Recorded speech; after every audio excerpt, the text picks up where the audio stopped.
What's going on, everyone? This is Dom, and today we're talking about the iPhone XR and my experience with it over the last week. Lately, a lot of people have had a lot of negative things to say about the iPhone XR, and I think there's a lot of misunderstandings or misconceptions happening with this device, and overall, I personally think that it's a pretty good phone with a few conditions. So the iPhone XR is rocking a 6.1-inch display with a resolution of 1792 by 828, and yes, that is sub 1080p, and a lot of people have been super angry about this fact, but honestly, it's really not that bad at all. It's rocking a 326 ppi, which is the same as the iPhone 8 and the iPhone 7 and things like that. Having an LCD panel over an OLED panel really hasn't bothered me at all. I mean, yes, the blacks are deeper and yada yada on an OLED panel like we see on the iPhone XS, but really, it's still a really good, vibrant, accurate, colorful panel with the iPhone XR, and I can't complain at that point. One thing that I will ding about the display is the fact that we don't have 3D touch here as we've seen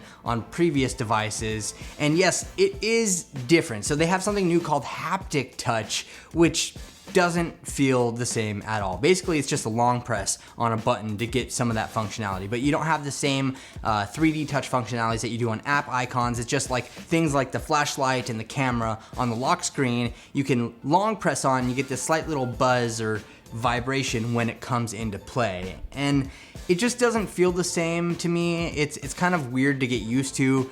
Overall, I guess I can deal with it, but it is definitely one negative thing to say about this phone if you're used to using 3D touch. Of course, a lot of people from the specs brigade are going to complain about the fact that the XR has 3 GB of RAM versus 4 GB of RAM in the more expensive models, but honestly, I personally haven't seen it make that big of a difference to me. It really just doesn't. iOS 12 is freaking bomb.com, so take that for what it's worth, but I don't think that anybody out there that's just looking for a good iPhone is going to notice that. Now, in this iPhone XR review universe, I'd like you to just kind of push aside the iPhone XS or the iPhone X or anything like that, and just think of this in terms of an upgrade to the iPhone 8, right? Because that's where it makes a lot of sense at. I mean, this starts out at $749, and what you're getting for that price in comparison to the other aluminum built phones that we've seen from Apple, it's actually not that bad at all. Everybody seemed to complain about how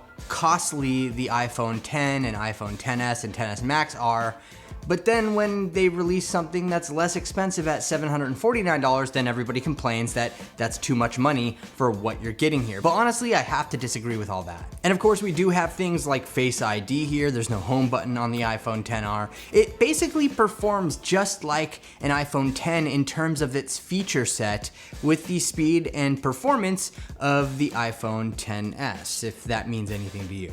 More importantly, let's talk about that camera on the backside, because there is only one of them, which might be a shocker to some people, but you know, Apple's gonna cut corners where they can, I suppose, to get the price to where they want it so they can make enough profit, right? But we do have one single back camera, and for me, that's not a big deal because I honestly don't use optical zoom a whole lot at all. But what's cool about this back camera is that we still do get portrait mode without that second camera. So it's all done via software, and it still looks just as good. In fact, pictures on this camera look just as good as they do on the iPhone XS or XS Max. It's the same camera. I mean, there's really no difference here, aside from the fact that you cannot take portrait shots unless it's a person. So you can't do a cool portrait shot of like a flower or anything like that. It just won't work because of these software limitations in the iPhone XR. One point to examine here is also with battery life. And I have to say, the iPhone XR has been performing just as well as the iPhone XS Max in terms of battery life for me to make it throughout the entire day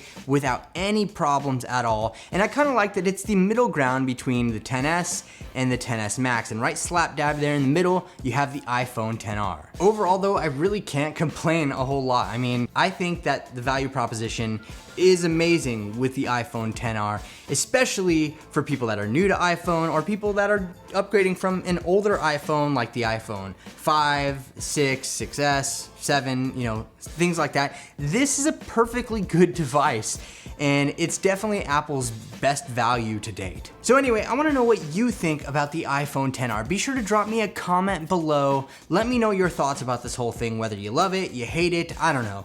Give me your thoughts. Leave this video a thumbs up if you enjoyed it and subscribe for more reviews like this in the future. Thank you so much for watching, everyone. This is Dom, and I'll catch you in the next video.